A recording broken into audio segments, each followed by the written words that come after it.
Hello guys, so welcome to my channel. तो भाई आज की वीडियो में अपन करने वाले हैं पार्ट नंबर 8 अपना रिलेशंस एंड फंक्शंस का क्लास 12th मैथ्स एनसीईआरटी से। तो एक अब थ्योरी क्या है नेक्स्ट आगे, composition of functions and invertible function. ठीक है, ये एक छोटा सा टॉपिक है एनसीईआरटी में, इसके बेस्ड आपके पास कुछ कुछ एग्जाम्पल है। अब कंपोजिशन नाम से पता चल रहा होगा कुछ ना कुछ कॉम्प्लेक्स है फंक्शंस का, एंड इनवर्टेबल फंक्शन है। ओके, इनवर्टेबल नाम से क्या पता चल रहा है कि वो इनवर्स है फंक्शन। ओके, यहाँ पे क्या है, एक फंक्शन सपोज आपके पास है from A to P define है। एक फंक्शन आपके पास जी है which is defined from B to C. Okay, अच्छा जी, अब function A to B define है। ओके, तो इस फंक्शन को लिख लेते हैं A B, this is A, this is B, और यहां पे क्या डिफाइन है, ये वाला फंक्शन एफ। अब बी टू सी क्या डिफाइन है आपके पास, बी टू सी अपने पास डिफाइन है फंक्शन जी।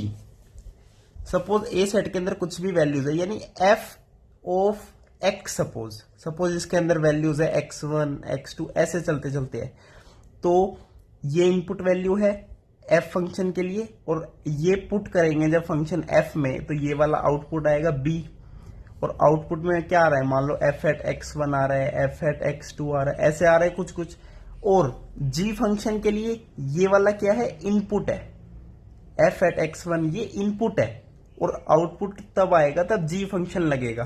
तो आउटपुट में क्या आ रहा है, G of F of x1, G of F of x2। समझ रहे हो, यानी फंक्शन के अंदर फंक्शन। तो ऐसे ही फंक्शन को कैसे बोल देते हैं, like composite function.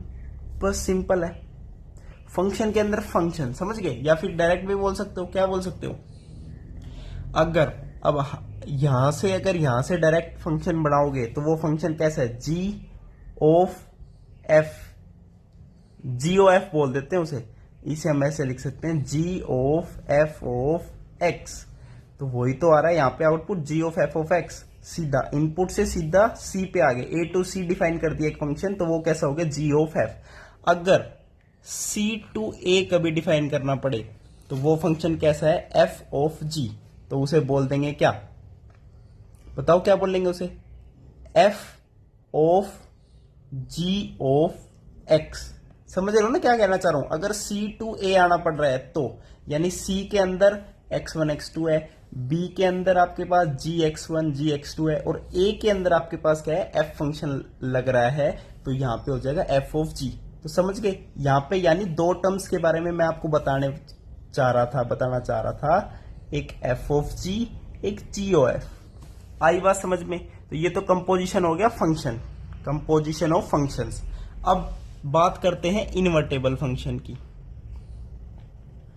Invertible function का भी छोटा सा ही फंडा है बस, और कुछ भी नहीं है। ओके, देखिए इनवर्टेबल फंक्शन में कह रहा है कि अगर अपने पास एग्जिस्ट करता है एक function from X to Y, and एक फंक्शन अपने पास एग्जिस्ट करता है कैसा, G from Y to X, यानी एक फंक्शन एक्स टू वाई, एक वाई टू एक्स। ओके, कोई दिक्कत नहीं है।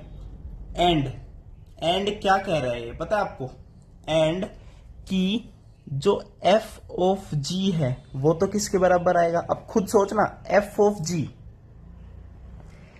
और जी के आउटपुट में क्या है, एक्स की टर्म है, और फंक्शन में एक्स रख रहे हो तो आउटपुट में क्या आ रहा है, वाई आ रहा है। तो आउटपुट के अंदर कोई वैल्यू आएगी वाई की टर्म्स में आएगी, F of G I Y आ जाए, एंड जी ओ एफ कैसा आ जाए, आई एक्स आ जाए, यानी एक्स की वैल्यूज आ जाए, एक्स की टर्म्स आ जाए। समझ, जी ओ एफ देखो, जी फंक्शन में एफ रखना है, एफ का आउटपुट क्या आ रहा है, वाई आ रहा है, वाई जी का इनपुट है ही, तो जी के अंदर वाई रख रहे हो तो क्या आ रहा है, आउटपुट एक्स आ रहा है, तो एक्स की फॉर्म में आंसर आएगा इसका, इसका वाई की फॉर्म में है। तो if there exist F and G function, F from X to Y, G from Y to X, and f of g is equals to iy and g of f is equals to ix, then what we called, g is inverse of f। तो g को अपन लिख सकते हैं f1 minus उसके power में लगा दो, like g is inverse of function F. तो ये हो गया भाई इन्वर्टेबल फंक्शन। अब इन दोनों के ऊपर बेस्ड आपके एनसीईआरटी में एग्जांपल्स भी है, वो अपन नेक्स्ट वीडियो में करेंगे। थैंक यू, नमस्कार।